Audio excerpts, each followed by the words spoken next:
आप वीज़ा मत डालो, आप फ्यूचर सीओई लेके रख लो।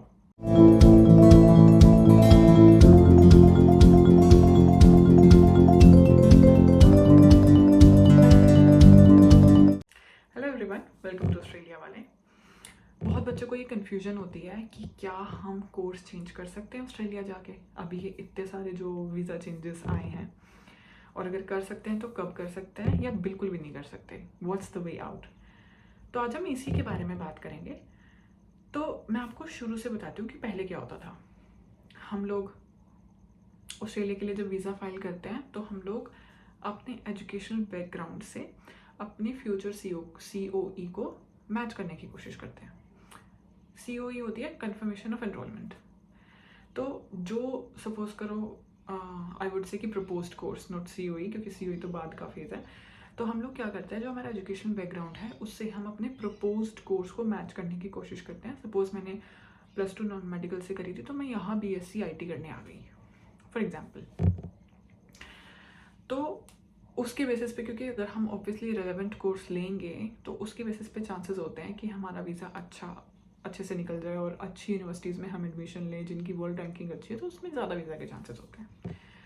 तो अब फिर हम यहाँ आते थे ऑस्ट्रेलिया में और हमें लगता था कि इस कोर्स की तो फीस नहीं निकलेगी, या कोर्स में इंटरेस्ट नहीं है, या दोस्तों के इन्फ्लुएंस में आ गए, या अपना माइंडसेट पहले से होता है कि मैं तो कोर्स चेंज कर लेना जाके।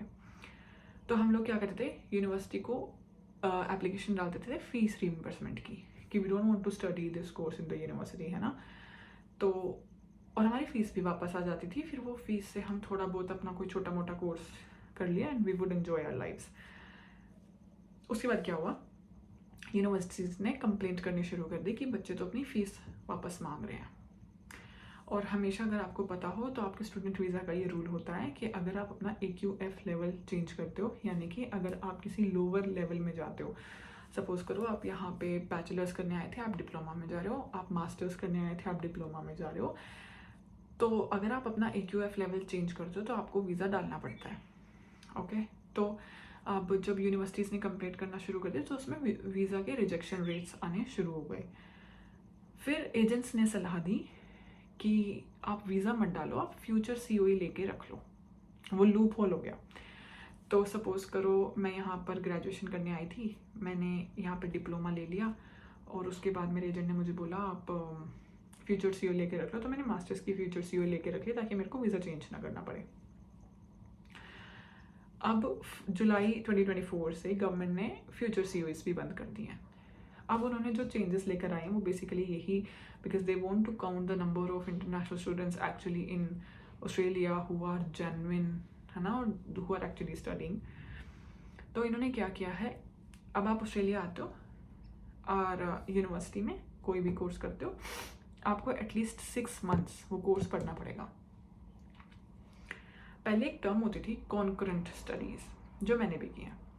जब आप ऑस्ट्रेलिया आए, सपोज आप एक डिग्री या डिप्लोमा जो भी करो, उसके साथ साथ आप किसी और छोटे मोटे कोर्स में एडमिशन ले लोगे, जैसे कि सर्टिफिकेट 3, सर्टिफिकेट 4, तो वो स्किल बेस्ड होता है। आप डिग्री करते रहो साथ साथ, लेकिन आप सपोज करो आपको बार टेंडर की जॉब करनी है तो आपने एक सर्टिफिकेट 3 कर लिया उसमें। सपोज आपको ब्यूटिशियन की जॉब करनी है तो आपने सर्टिफिकेट 3 कर लिया उसमें।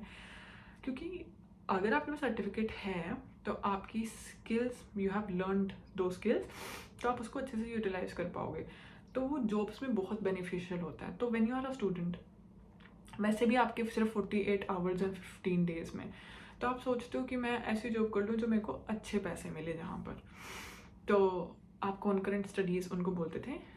तो हम लोग क्या करते थे, साथ साथ अपना डिग्री कर रहे हैं और साथ साथ अपना एक और कोई छोटा मोटा कोर्स कर लिया जो हमारी स्किल को थोड़ा सा एनहांस कर देगा, और हम लोग you know we can earn a little better than others जो वो कोर्स नहीं करते। अब वो भी बंद हो गया है। तो अब क्या है, अब आप ऑस्ट्रेलिया में आते हो, you study for 6 months, at least for 6 months आप किसी भी कॉन्करेंट स्टडीज़ में इन्वॉल्व नहीं होगे। It's just one course that you going to pursue. 6 महीने आपको वो पढ़ना ही पड़ेगा। 6 महीने के बाद आप उसको चेंज कर सकते हो, बिकॉज इन्होंने स्टिल दे हैव कंसिडर्ड कि आपको लगता है कि आपको ये कोर्स नहीं सूट कर रहा और maybe you are interested in something else, तो आपका इंटरेस्ट शिफ्ट हो सकता है, लेकिन आपको कम से कम 6 महीने वो सेम कोर्स जो है वो करना पड़ेगा। And then if you are going a level down, जैसे मैंने पहले ही बताया, बैचलर से डिप्लोमा में जा रहे हो, मास्टर्स से जा रहे हो, तो आपको अपना वीज़ा भी डालना पड़ेगा। लेकिन अगर आप डॉक्टरेट से मास्टर्स में जा रहे हो तो you don't have to change your visa, ठीक है। या फिर डिप्लोमा से बैचलर्स में जा रहे हो तो भी आपको वीज़ा डालने की ज़रूरत नहीं है। लोअर से अपर में जा रहे हो तो नहीं है ज़रूरत, अपर से लोअर में आ रहे हो तो ज़रूरत है।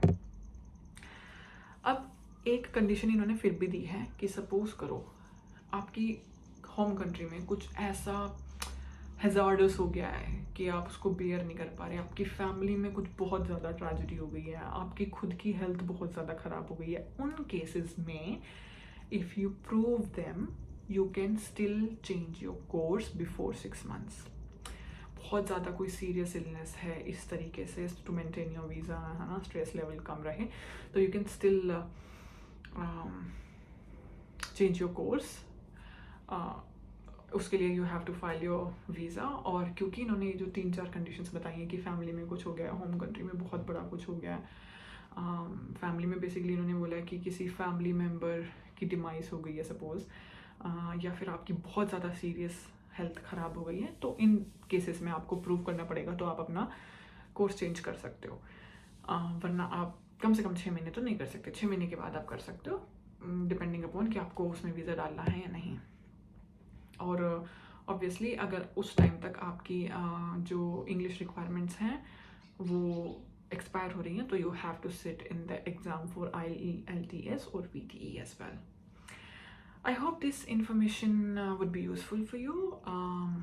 I make such videos which explains the facts a little more.